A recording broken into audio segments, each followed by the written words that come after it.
Événement, attention, événement, Guillaume Musso est sur le plateau de Télématin. Il est venu nous présenter son 19e roman, L'inconnu de la scène, parution Calman-Lévy. Bonjour Guillaume Musso. Bonjour et bienvenue. Merci pour Oui, votre on est ravis invitation. que vous soyez avec nous. Alors, 19e roman, alors c'est qui l'inconnu de la scène? Racontez-nous. L'inconnu de la scène, à la base, c'est un fait divers littéraire. À la fin du 19e siècle, il y a une jeune femme qui est repêchée morte sur les bords du canal de l'Ourcq, conduite à la morgue. Et là, l'employé de la morgue trouve que son visage est incroyablement serein et demande à en faire un masque mortuaire que je reproduis dans le roman. Et c'est ce fait divers qui a été ensuite repris par beaucoup d'artistes, qui a été le ferment finalement pour inventer moi ma propre histoire. Alors vous dites qu'il a été repris par beaucoup d'artistes et notamment par Serge Gainsbourg qui en a fait une chanson, La Noyée. Tu t'en vas à la dérive sur la rivière du souvenir et moi courant sur Magnifique chanson. Donc effectivement, ce fait divers a vraiment inspiré beaucoup d'artistes. À présent, c'est à votre tour. C'est votre 19e roman. Comment on fait pour écrire un roman par an? Comment on trouve toujours l'inspiration? Et comment on fait pour ne pas se répéter? Moi, je me raconte toujours en fait l'histoire d'abord à moi-même. J'écris toujours le roman dans la mesure de mes moyens que j'aimerais lire en tant que lecteur. Et j'ai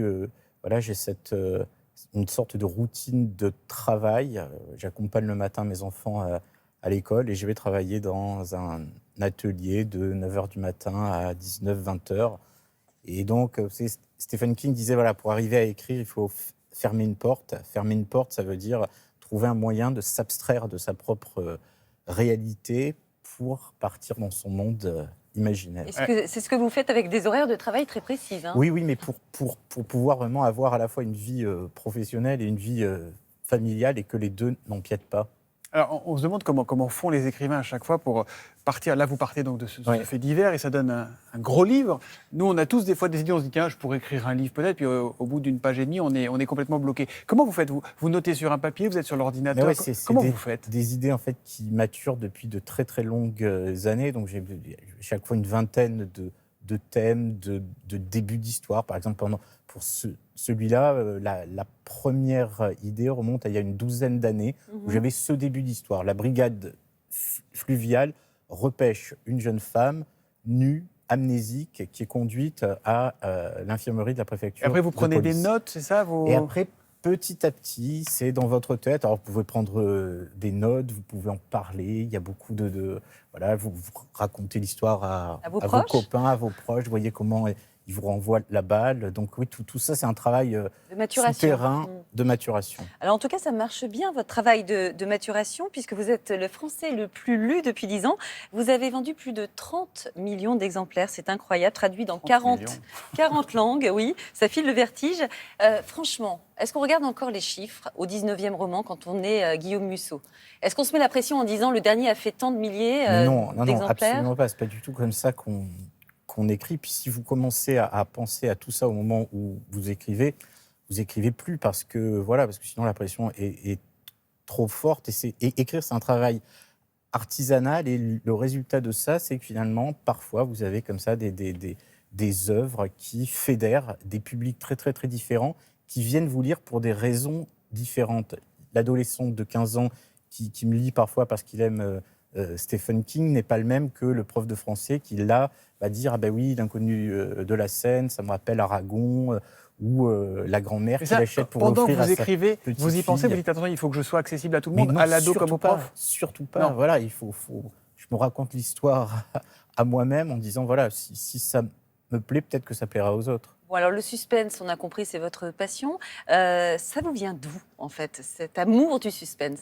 Je crois que ça me vient du fait, vous savez, Pessoa disait « La littérature existe parce que la vie ne suffit pas », et de cette impression finalement qu'il faut autre chose à côté de la vie pour distraire. Vous savez, distraire, l'étymologie de ce mot, ça veut dire faire tourner à l'extérieur, ça veut dire s'arracher de sa propre condition pour être projeté à l'extérieur dans une autre vie, Umberto Eco disait « Celui qui ne lit pas vit qu'une vie, celui qui lit vit 500 ou 5000 vies ». Et puis il y a les films aussi, il y a les Pessoa, films Eco. qui vous aident à vous évader. Je crois que vous êtes un grand fan d'Hitchcock. Oui, bien sûr. Et justement, on voulait quand même vous montrer, en 1963, Hitchcock était à Cannes pour présenter son film Les Oiseaux. Regardez.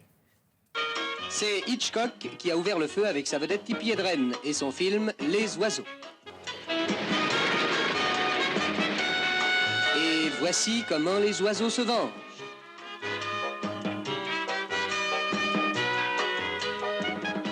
C'est le maître, lui, c'est Dieu, c'est Roger Federer, c'est Oui, quoi oui, pour oui, vous, Hitchcock je relis souvent les entretiens croisés avec Truffaut, ou si vous avez une panne d'inspiration, voilà, c'est très, très, très stimulant. Tous ces artistes qui ont réfléchi effectivement à comment créer de l'attention à travers un récit. Ouais, on est des millions à vous lire. Vous lisez quoi?